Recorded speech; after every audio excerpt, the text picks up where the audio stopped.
All right, hey guys, here we are, hole number 2. I'm going to take a look at this here. What I'll typically try to do is bump this up here over to the right-hand side. And you'll want to try to keep the amount of top spin down. Also avoid the pull. Pull angle here will be pretty important. I'm thinking for this ring adjustment, thinking somewhere around here, 4.5 rings. Shouldn't need the curl.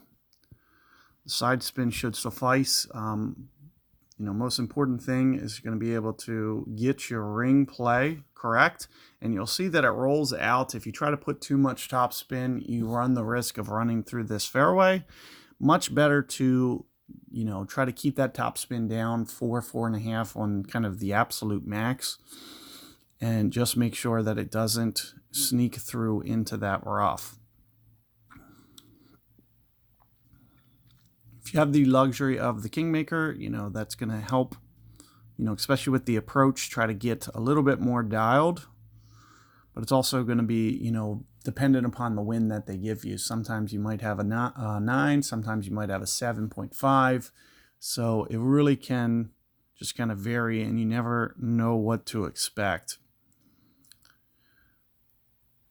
And there you can see it does sneak into the rough. That's one of the main reasons that you just want to try to be a little bit less aggressive, because that's a pretty bad mistake, especially without the Kingmaker ball. Might not be able to get that up by the green.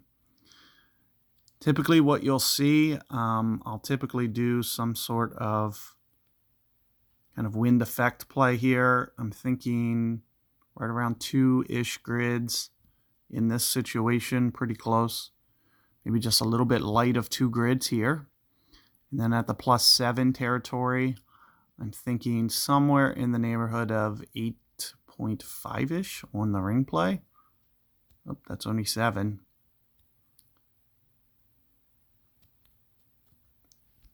8.4 probably rings there.